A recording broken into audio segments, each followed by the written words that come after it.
Hey, it's Jess, and welcome to Becoming Heartstrong. I'm a social entrepreneur, speaker, mother, and business owner, and I'm here because I believe in you, and I want you to live your full potential. My mission with this podcast is simple: to offer you perspectives, tools, and inspiration to help you live with more courage, rebuild after setbacks, and strengthen yourself from the inside out. So each week, I talk to thought leaders, authors, experts, and everyday amazing people who share their stories and outlooks that help you get from where you are today to where you want to be tomorrow. Let's get started. Do you ever feel like you have something great inside of you, but you just aren't sure how to bring it to life? Do you ever need some clarity on how to get from where you are to where you want to be? I'm so excited to share a free guide I created just for you. This tool has helped me in my own times of struggle and doubt. It's called Your Future Self Guide. This mini course includes a future self visualization I recorded, a series of journal questions, and some insights from me about overcoming self-doubt and embracing self-leadership. You can download it for free at jessicalindberg.com/futureself. That's jessicalindberg.com/futureself. Let's get back to the show. Hey, it's Jess, and a quick note from me before we begin today's podcast. Over the next 2 weeks, you are going to hear from two different guests on the topic of caregiving. As many of you know, I have been in a caregiving role in my home for nearly 20 years. I am one of 53 million plus women in the United States in a role of caregiving, either for an elderly or sick parent or for a child. It's a role that, frankly, all of us will have at one point in our life, sometimes in a very unexpected way, and sometimes as we take care of someone through a difficult season. This is a topic that I think needs so much more airtime and support in our world, in our culture, and in the systems that are part of it: healthcare, insurance, churches, communities. There's ample opportunity to talk about this more. And I believe that people in this role are not people that are off to the side doing some kind thing. They're, in fact, warriors. They persevere, and they have a lot to teach us about empathy and compassion in the world around us. And so I hope over the next 2 weeks that you will learn something that you didn't know before, and that if there is someone in your life who's in a caregiving role, that you will find a way to support them in some way. And if you're listening to this and you're like me and you're in a caregiving role, I just want you to know that I see you and I believe in you. And I believe in your dreams. They definitely matter. Let's get started. Hey everyone, welcome to Becoming Heartstrong. My guest today is Jessica Pate. She is passionate about serving caregiving moms and creating authentic communities. And today we're going to talk about her journey and the organization that she founded and runs, which is called We Are Brave Together. Jessica's story as a mom with a child with disability began in 2003 when her second son Ryan was born and diagnosed with a rare genetic disorder called Prader-Willi syndrome. Within 2 days of receiving this diagnosis, she received a phone call from a mentor mom from the organization that supports this disease in California, and she just felt relief. She felt like she was not alone. Her son, Ryan, is sandwiched between two siblings, Luke and Kate, and they're wonderful cheerleaders for their brother. One of the things that I love that I read in her bio as I was prepping for this podcast is that it said this, and I thought this was so cool. If Jessica could show up on every mother's doorstep with flowers, chocolate, wine, and a witty wise motherhood manual and a gorgeous banner that says, "You are not alone," she would. And you never know, she might just do this. We Are Brave Together organization was born out of this desire and heart. And so, Jessica, welcome to the podcast. I'm really excited to learn from you and for you to just share your heart and your story with our audience. Thank you. Thank you. I've been so excited all weekend for this podcast. So I'm excited to be together with you and swap love and war stories. There we go. There we go. So let's start out just talking about We Are Brave Together, because it's such an impressive thing that you've built. There's about 2,600 moms in your international community, and you have about 25 support groups that you've helped launch all over the world, including the United States, New Zealand, and Australia. Tell us about the organization and what you do, and just, how it started, like that tug on your heart that you felt that you're like, I gotta create this. Thank you. Well, for years before we launched in 2017, I had my hands open to God, universe, whatever you want to say. I was like, please, I have to do something. I have to do something for moms and for caregiving moms, special needs moms. I knew I wanted to do something. I just didn't know what it was going to look like. You know how there's that shift that I hope happens for all of us, anybody going through crisis or chronic hardship, and shift from why me to what now. And I just knew it couldn't be in vain that we had this crazy diagnosis for our son and that we were just going to live this chronic hardship and this crazy life and it all be for naught. And so I was just open. I just prayed.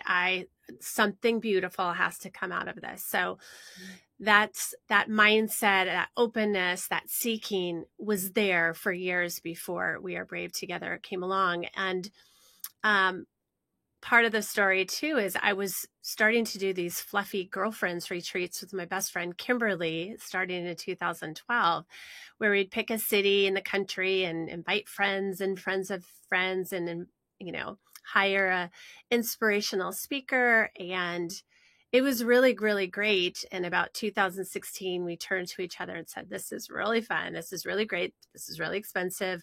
And who actually needs a weekend off but special needs moms? So why don't we turn this into something? And then it kind of went from there. That's so, I love that you said you just had your hands open for a long time before it happened.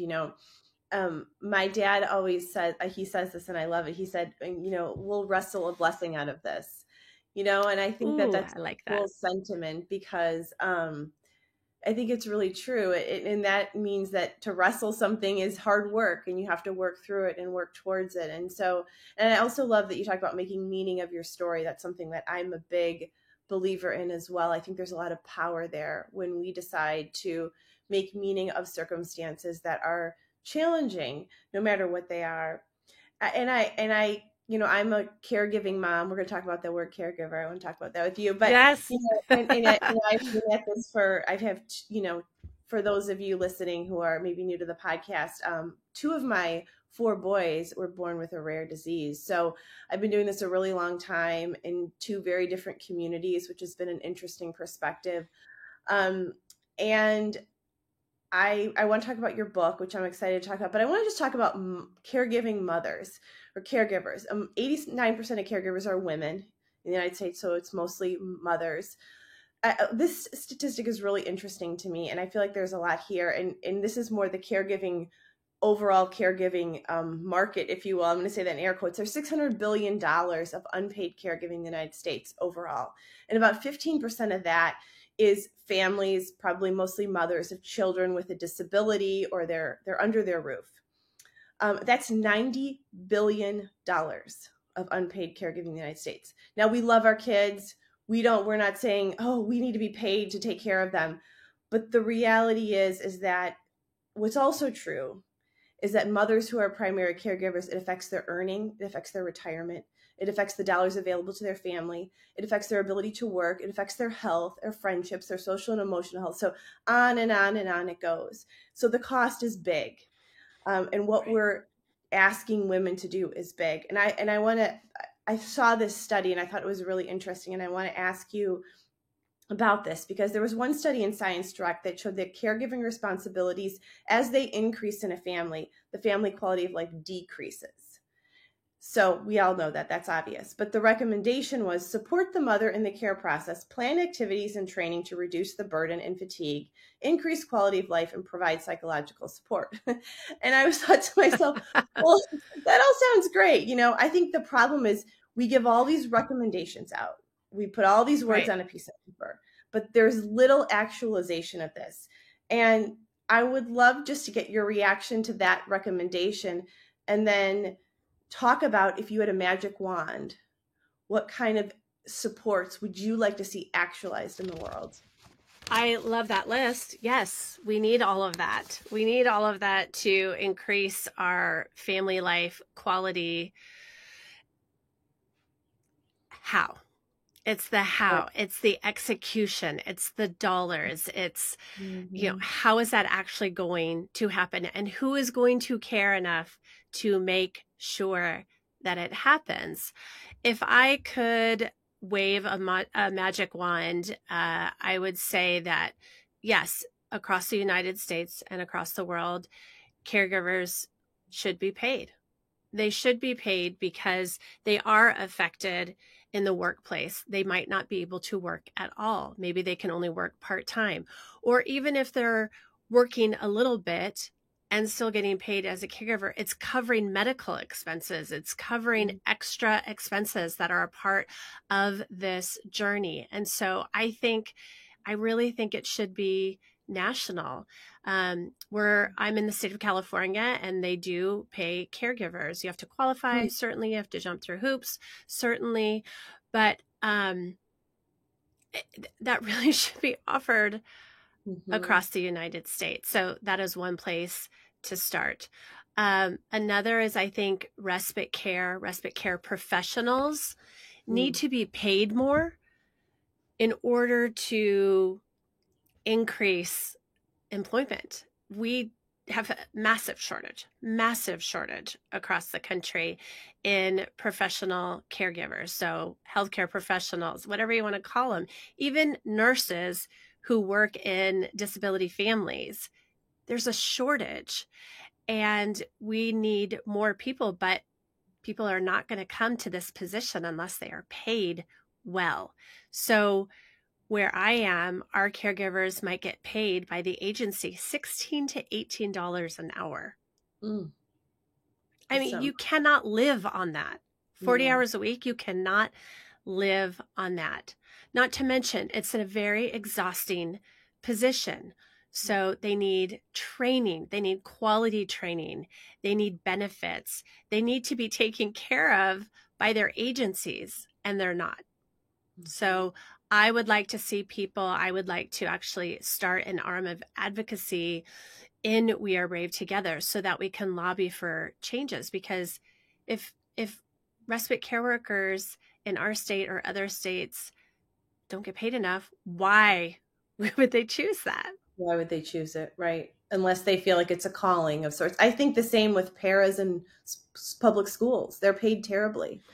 And absolutely. they have a very hard job and a very holy job as well. And I think this gets down to sort of, to me, the overarching problem is the way we value the disabled in our culture and the way we value women as mothers.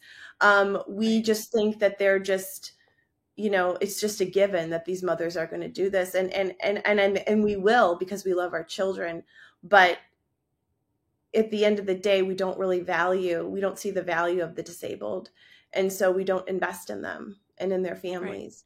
Right. And so I think that's a big challenge. And I live in Illinois, so families are not paid here to be caregivers. And, I have a waiver for Bodhi for respite care, but it's impossible to find good people. And so even though I have it, I really can't use it because I can't find the people. And he's medically complex now. And, so it's like great to have it, but it doesn't do anything if I don't have the people. And so It's a real challenge to find that, like you said.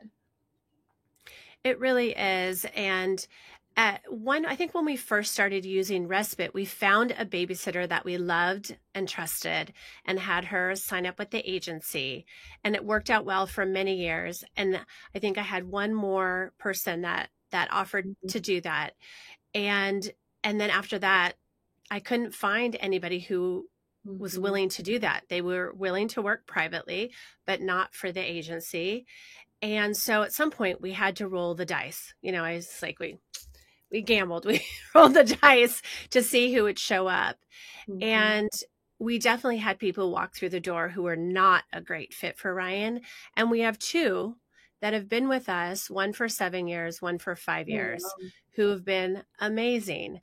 And they're not using all the hours I wish that they, could use that we actually have been awarded.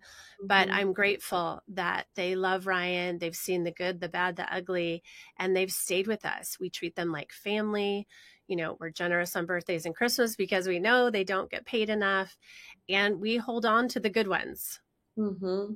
Absolutely. Those people are such special people, I think, and they are very hard to find, and something that is so needed, I think, in our culture. And I agree with you. I think that and this is, another policy conversation, which we could have too, but I think that Sure. there are federal laws for Medicaid waivers in the United States, but they're not the same across states. So different people in different states have different rules, and it's like jumping through hoops. I mean, I started this process with Bodhi last February, maybe. I started poking around because I finally realized that he probably qualified for something not based on my income, but based on his disability and especially his neurological disability. And I think I finally got somewhere by August.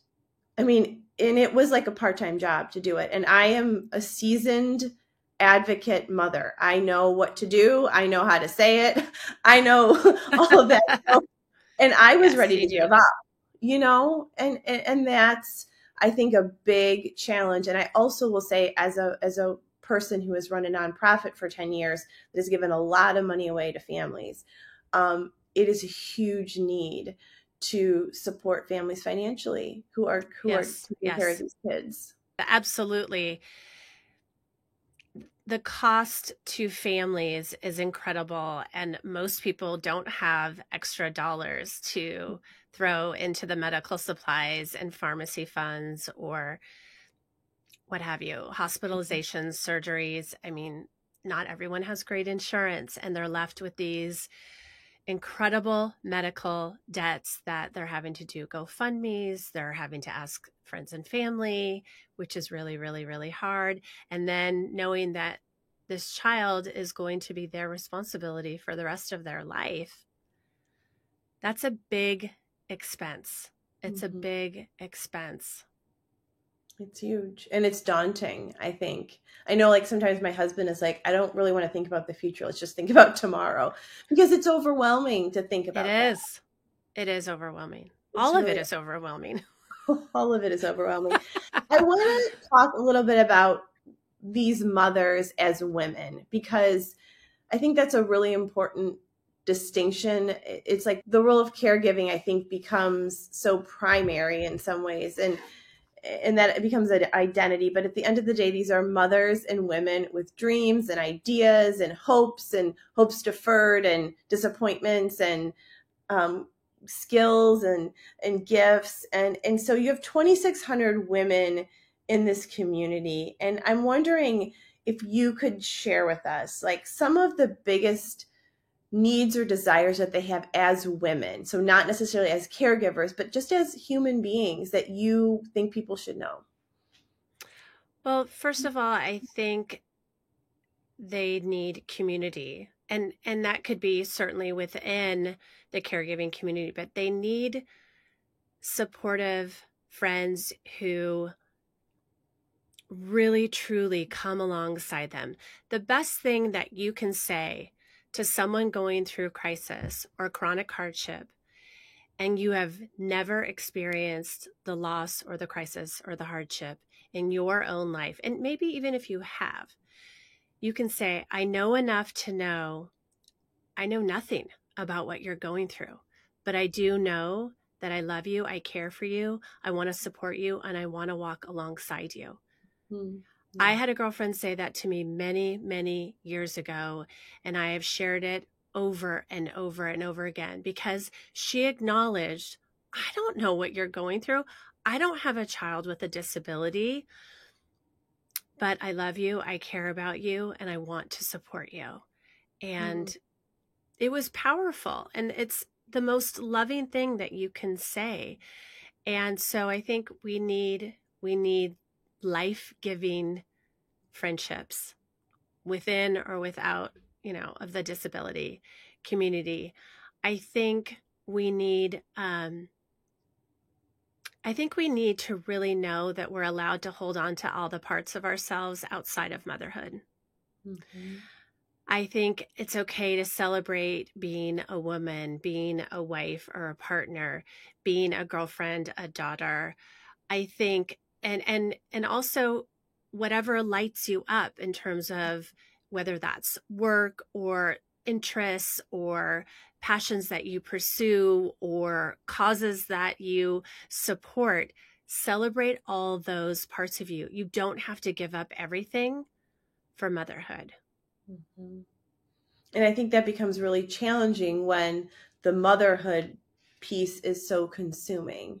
And I think that's where the identity part gets a little bit conflated. And I think it's so easy for the caregiving identity to become too big and the woman herself to become too small. And that's something that I have personally always been very passionate about and almost like railed against a little bit personally. I'll be honest with you, like I'm not a big person to go in at, I think because I'm on my round 2, I'm not a big person to be in groups of women with disabled children. Like I don't really want to talk about that. I'm interested in talking about other things.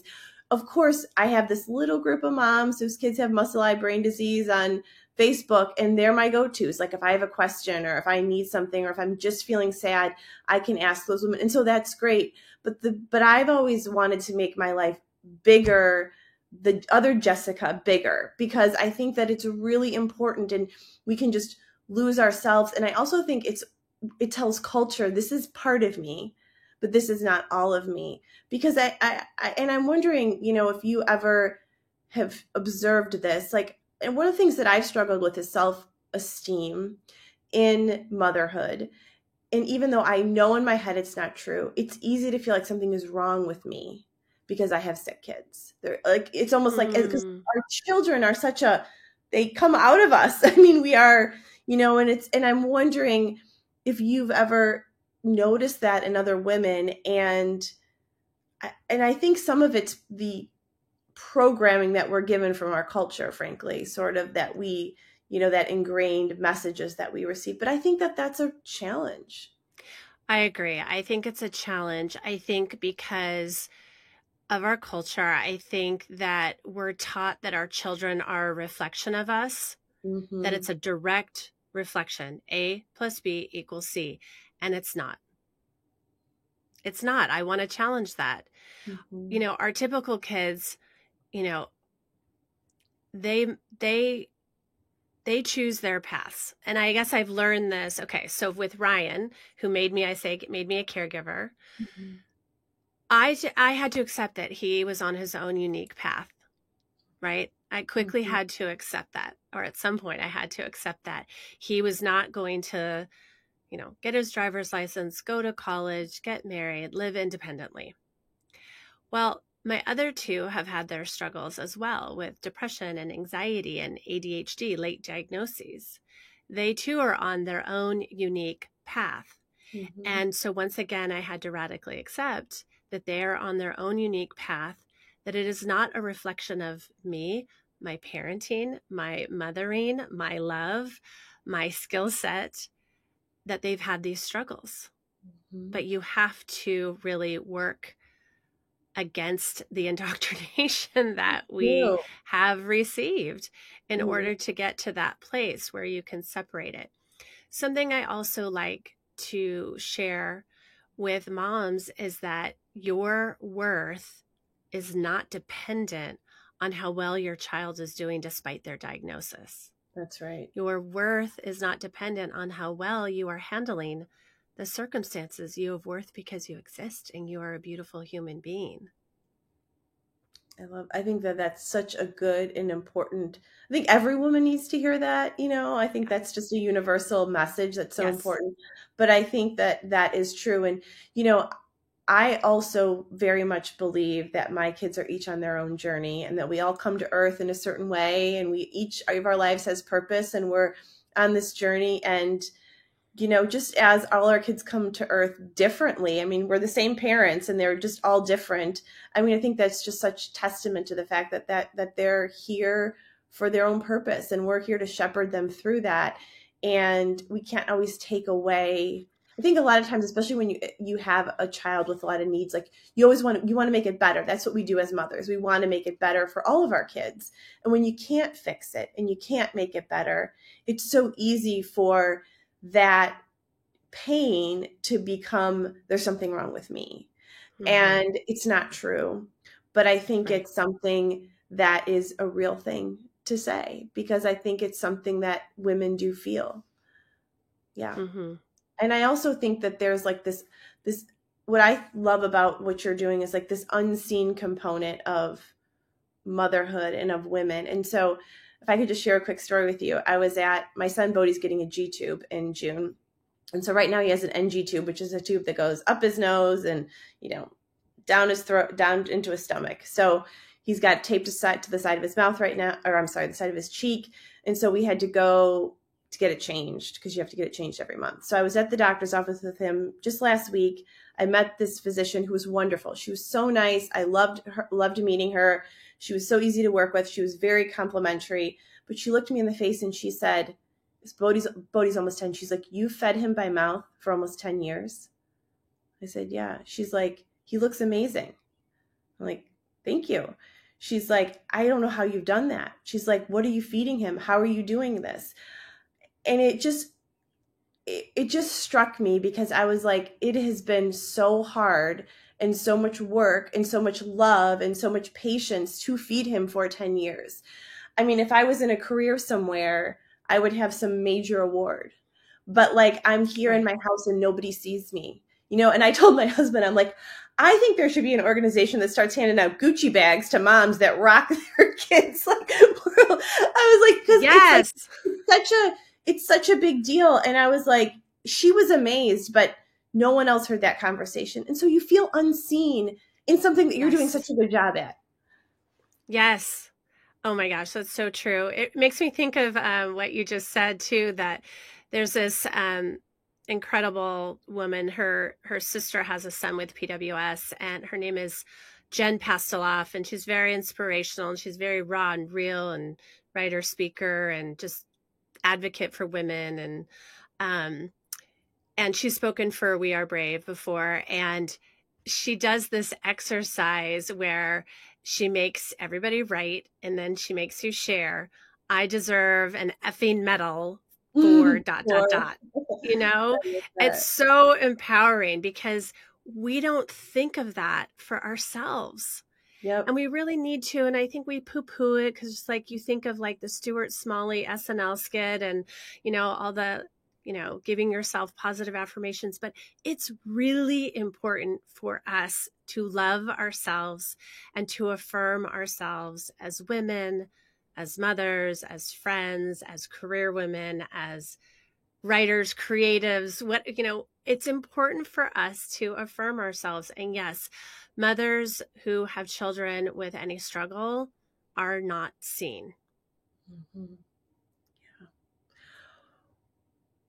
Is there a stigma, though? I mean, do you think in our culture, to mothers who have a child with like a unique need? I mean, I'm thinking of so many different women right now through my mind who have all different stories. Mm-hmm. I think there's just stigma attached to disability. And so I think everybody can kind of get lumped into it. I mean, I do think that some women, well, it can go a couple ways. They're seen as, oh my gosh, you are so strong. I don't know how you do it, right? And that's not, it is a compliment, but it doesn't feel like a compliment, because we rise up in strength and fierce advocacy because we love our child and we don't have a choice. I mean, yes, we could run away, but we're not going to run away. And so I would rather people say to us, I see that your plate is full and there's a lot going on in your household, and I would like to bring you a meal every Monday, or I would like to go to the pharmacy for you. I would like to take your other kids on a little date. You know, just offer something versus saying, oh, you're so strong, I don't know how you do it. We do it because we have to, we want to, because there is love. But I think just assuming because we didn't run away to Hawaii to live on the beach by ourselves and drink Mai Tais that we're superhuman. We do what is required of us. or that we want to do it all the time, that we don't want to run away to Hawaii some days and drink Mai Tais. Like, that's very real too, right?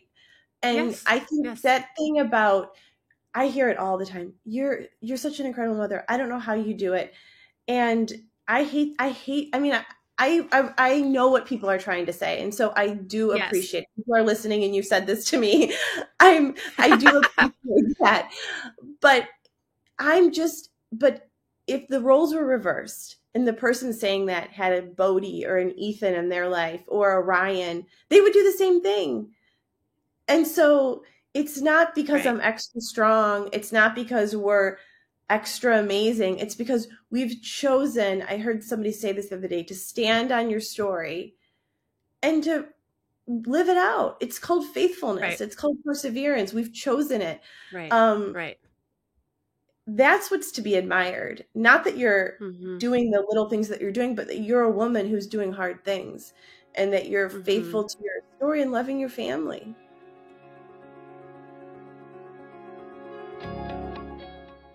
Hey there, it's Jess, and we're taking a brief pause to highlight this show's sponsor, the Heartstrong Collective. It's more than just a nonprofit. It's a social movement I founded to inspire people worldwide to embody resilience and grow through challenges. Through the Heartstrong Collective, we're dedicated to empowering caregiving families, investing in the next generation, and leaving the world just a little bit better than we found it. To learn more about our mission and how you can get involved, visit us at theheartstrong.com.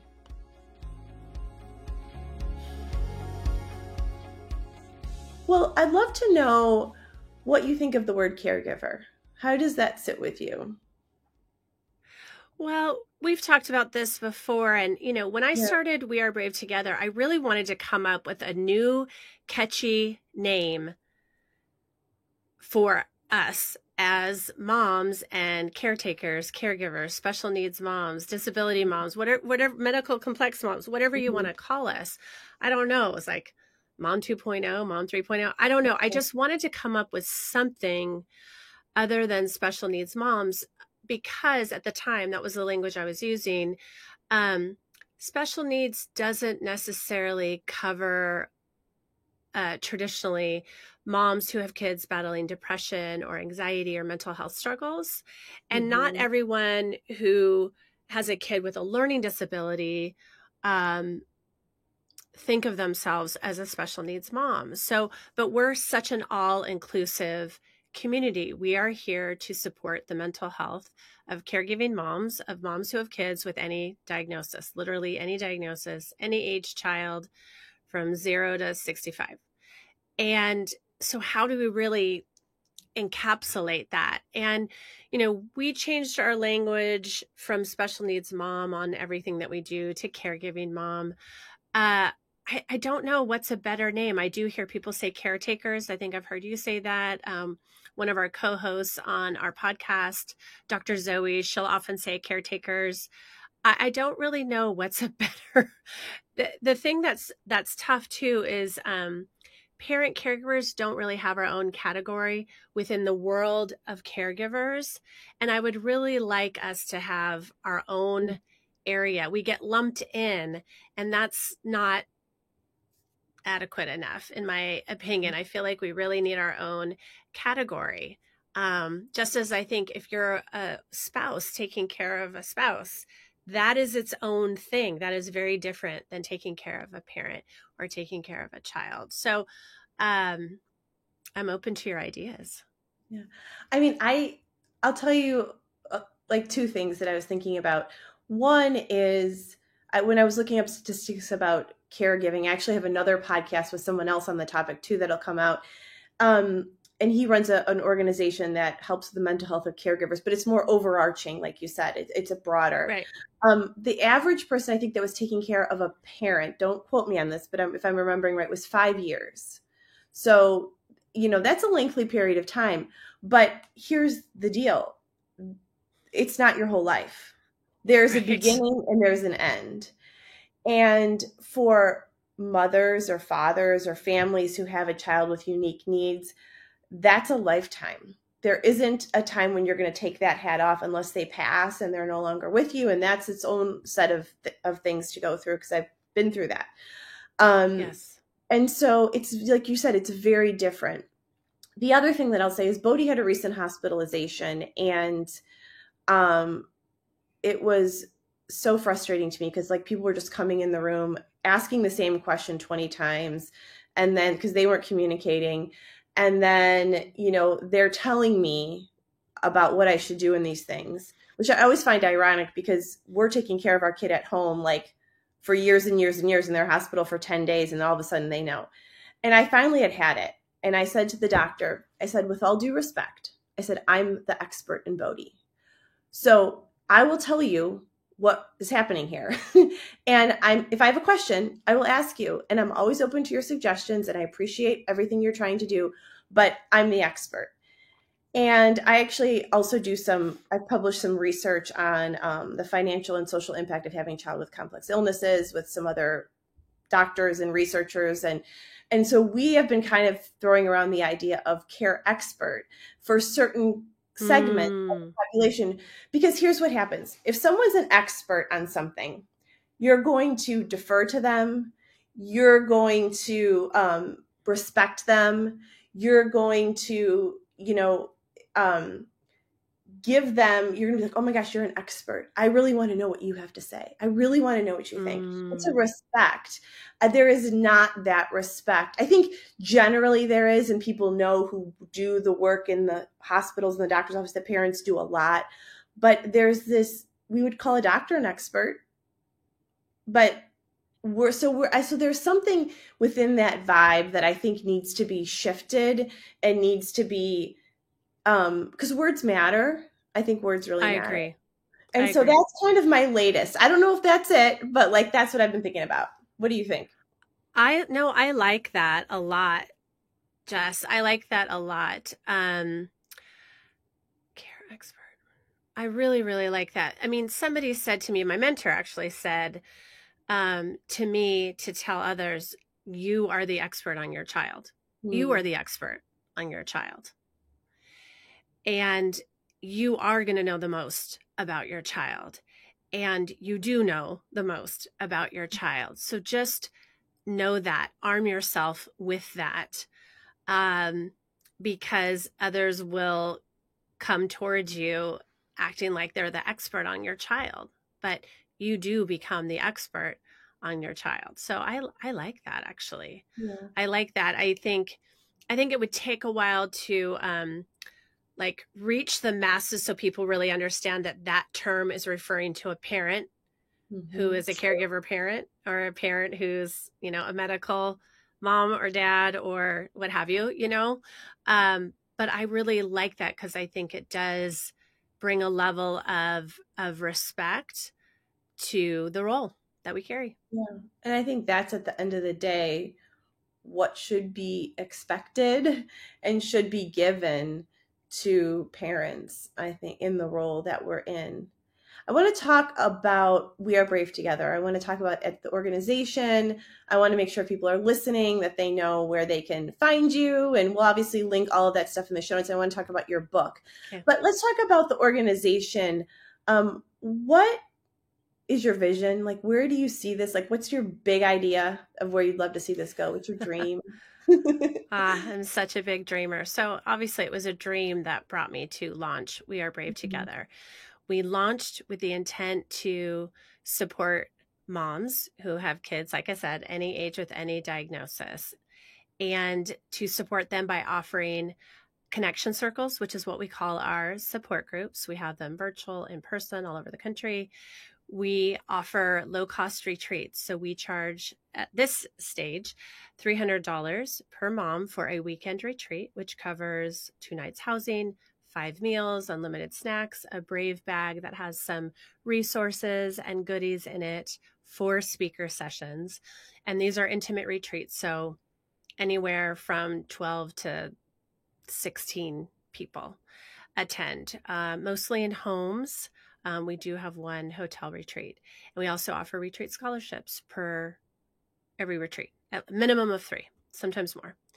And we have a podcast, Brave Together, again, just to put out content that is inspirational, practical, and resourceful. And we've got some other things, that we're doing, and we've got some other things that are in the works that I can't really talk about yet, but it's pretty exciting. I dream that we have connection circles in every state and then eventually in every country. I would really, really love to see that expand, because those leaders are moms who are in the trenches, they're boots on the ground, and they are reaching moms in their area. And so I would love to see that offering grow. I would love for us to grow in our retreat offerings. I want to put on a conference for parents. I dream of that maybe for 2025 if we get some big sponsors. I dream of couples retreats as well, because I don't think, I do point dads to resources, but I think it's easier for the dads to come along with their partner. So I think I would love to see couples mingles, we do these mingles, which are social offerings. It could be moms that want to go on a hike. It could be a mom and kid thing at the park. It could be couples. And so we're hosting the first one soon, and we'll just do a little get together in our backyard for some couples. I would love to see all of that grow. I guess my point was, with the couples retreat, is that's just another way to get the dads involved without separating them to themselves, because I don't think that necessarily always works. Well, it didn't work for us. We tried. But and I want to do more books. I know we'll get to the book, but I definitely want to do, if we could do a book every other year, be amazing. I already have ideas for more books. So there's a lot I want to do. And like I said, I also want to start an arm of advocacy so that we could lobby for higher pay for care workers. We're going to have this shortage forever unless they raise the wages. Mm-hmm. Yeah, I think that's a great dream. I think it's beautiful. And I'm a big believer in dreaming big. I think we should have huge visions for what we want to create in this world. And I think if we continue with them, they often do come to life. So I love that. And if for anyone listening who would love to be in a We Are Brave Together group, we'll have that link in the show notes. Let's talk about the book. You just came out with a new book, and it's a compilation of stories. It's called Becoming Brave Together. Yep. Yeah, hold it up there so people can see it. We'll also link that in the show notes as well. And the subtitle is Heroic, Extraordinary Caregiving Stories from Mothers Hidden in Plain Sight. So tell us about the book and why you wrote it and what you're hoping to do with it. Well, I think having 22 stories versus just having my story can have really beautiful repercussions. And I wanted to give a voice to these moms and their stories and their kids. I've had a platform. I've gotten to use my voice. I've been using my voice for over 10 years. And I wanted to give that opportunity to moms. And I also, because I'm sure with writing, everybody thinks that they're a terrible writer. And I'm not a writer, but you are a writer if you write. And to validate, all these writers by giving them an opportunity to be a part of an anthology it's life-changing. And to give these women a voice is life-changing. So I hope that not only did they give their voice to this book, but they'll start using their voice if they hadn't ever used it before, to share their story and to share about the joys and the beauty and the humor and the hard, all of it in this life. And so also, I know that if I am the only person in somebody's life that has a child with a disability, they're hearing one story. And it's really easy, I think, for our psyche to minimize the pain because we don't like pain. But if you read 22 stories and see and witness extreme caregiving, extraordinary caregiving, your eyes, your heart, you're open in a new way. Hopefully you are open in a new way to this world that we live in. And maybe it will move you to action. Maybe it will move you to financially support organizations like mine that are supporting families, or organizations that are dedicated to the financial aspect, or organizations that are dedicated to providing resources to families like ours. Maybe friends and family will say, like, I was saying before, they'll offer tangible ways. I'm going to bring you dinner on Mondays. I'm going to do your grocery shopping. I'm going to do your laundry for you. Let me just take some daily tasks off your list, because I know you're at appointments and IEPs and doctors and what have you. So my hope for the book, not only that it will validate all parent caregivers, because whether you're a dad or a mom and you're taking care of a kid with unique or extreme needs, this book will validate. You will feel seen and heard and understood when you read these 22 stories. So that is definitely my hope. And then hope for support from others. And maybe it will move others into advocacy and big action for this community. Yeah, that's beautiful. And I think my favorite part of what you said was just giving other women a platform to share. I haven't done a ton of fundraising events in the last couple of years, but when I was doing a lot of them, I would have so many moms, they would come up to me and they'd say, I could never do what you're doing. How do you do this? Now I'm a very creative person, and I'll just kind of do things, and I'm a big dreamer. And so, yeah, that's just innately kind of who I am. But I kind of started saying to them, I'd look at them and be like, you could too. You're totally capable. I started saying that, because instead of just saying, oh, thank you, because back to what we said before, like, you're a caregiving mom, but you're also a woman with a vision and ideas and things. So I just think it's so important to give people a voice and to let them share who they are. And so I think that that's a really powerful thing, because it's a very lonely journey. It's a very lonely existence in many ways, and it takes a lot of effort to get out to see people and to do things. I know sometimes when I've been in like tough seasons, like I don't even want to leave my house, and I'm very social, but it's almost like I don't want anyone to say to me, how are you? Because like, I don't really want to go, Right. Do you really want to know? So I think that that's such an important thing. I want to touch a little bit before we wrap up on the healthcare system, because this is something that I would love to talk. I mean, I could go on and on about, but it's very broken. And so I think it's also very disrespectful of care experts and parents. And I think the way it operates actually adds to the stress and the anxiety and the nervous system depletion of caregiving parents. I'm going to say mostly mothers. How do we address that? And what do you have to say about that? Definitely not an expert. And I want to just say up front, we've had excellent insurance, and it's only, there was one time for us as a family, we had to fight to get Ryan's growth hormone years ago, when maybe 10 years ago, and we had to really fight. We had to get the doctor. We had to get Chris, my husband's an attorney. We had to, I think it was before we went to some sort of mediation or hearing. Mm-hmm. And it was wrapped up in a phone call, thankfully. I mean, it took a lot to get to that really critical phone call.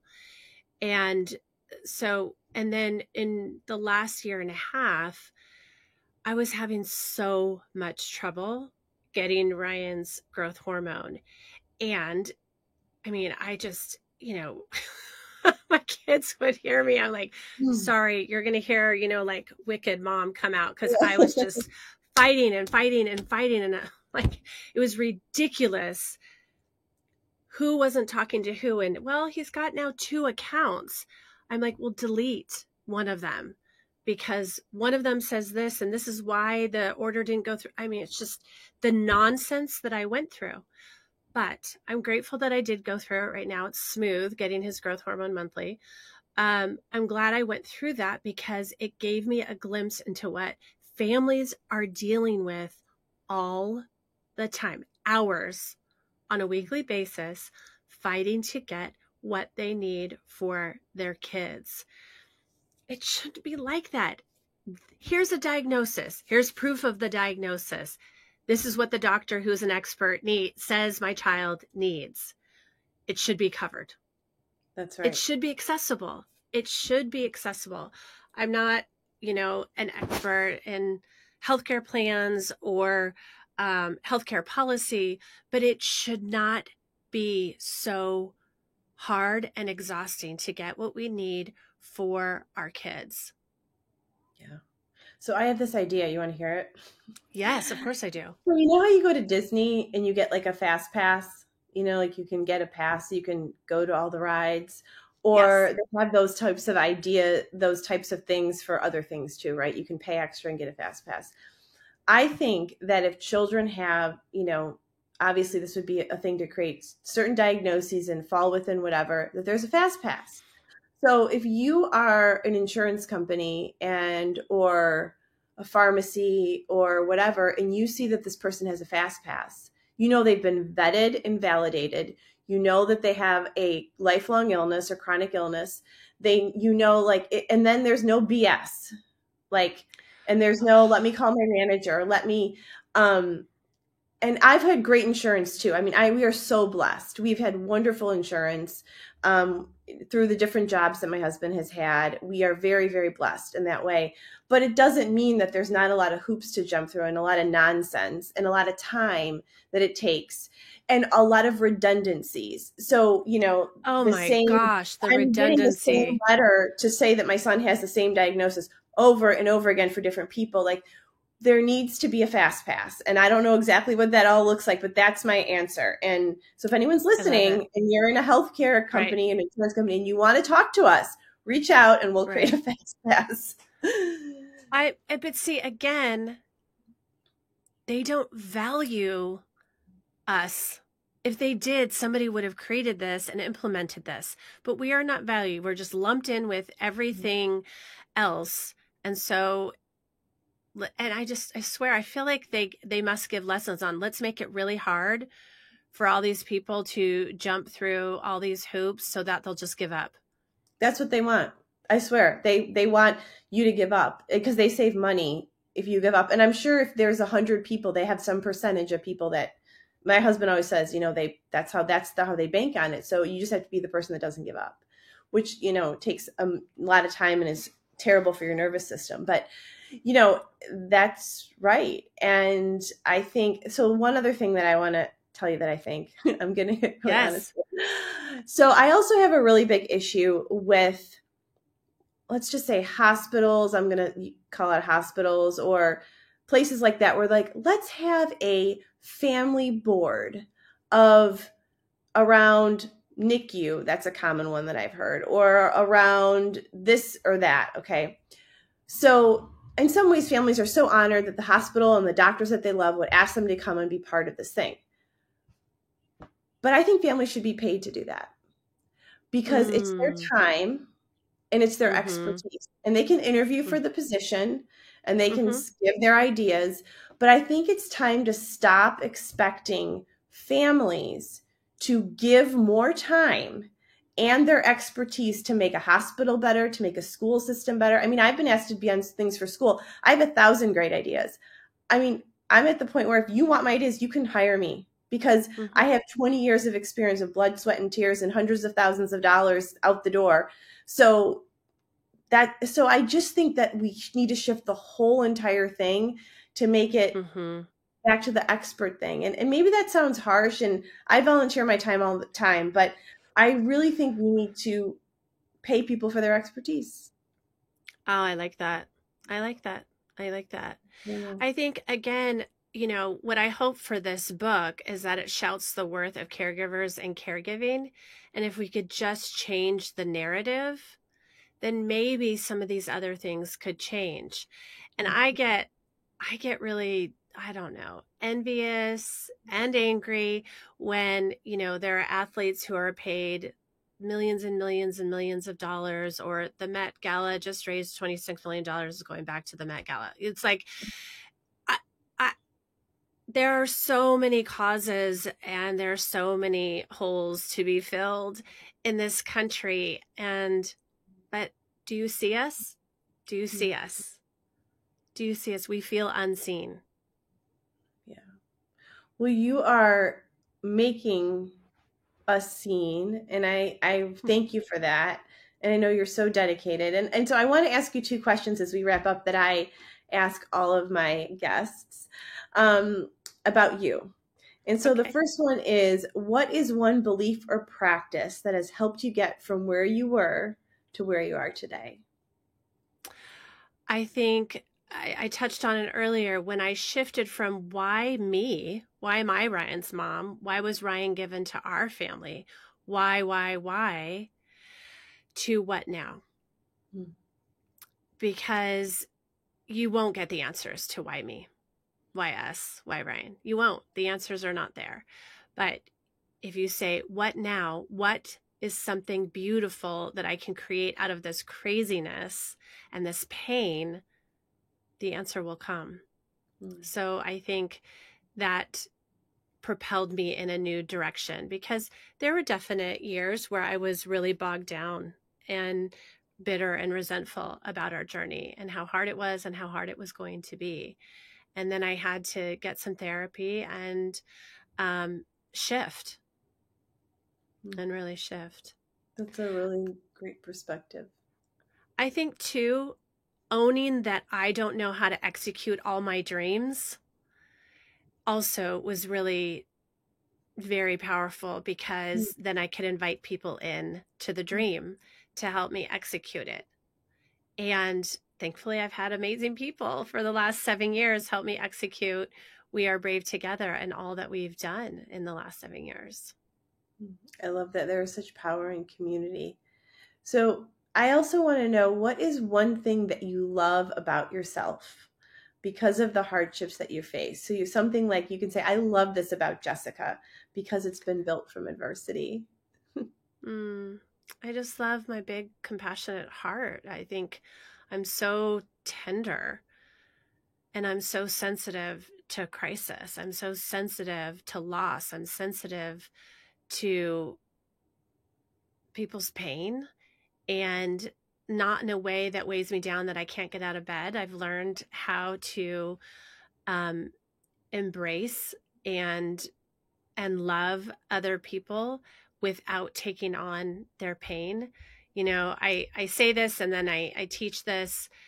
You can say to yourself before you walk into a connection circle, I have a big, beautiful heart and I don't have to take on anyone's pain. So we can be empaths, we can be compassionate, but it doesn't mean we have to take on everyone's story and pain. Those are beautiful. Thank you, Jessica, for joining me today. I've loved this conversation. We could go on for hours, I know, but I know, for hours, Jess, and I would love that. So yeah, if you ever get to LA and when I get to Chicago, we're going to meet. We will meet. So I will put everything in the show notes. In conclusion, you can find the book, join We Are Brave Together, find their website. It's all going to be for you in the show notes. Thank you, Jessica, for all you're putting into this world and for all you're doing for women. You're making the world a better place, girl. Thank you. Thank you for all that you are doing, Jess. Thank you for listening to Becoming Heartstrong. I hope you found today's episode inspiring and applicable to your life. If you enjoyed the conversation, please subscribe to the podcast, leave a review, and share it with a friend. Before I go, this is just a quick reminder that I believe in you, and I believe that you too have the ability to become heartstrong. I'll chat with you soon.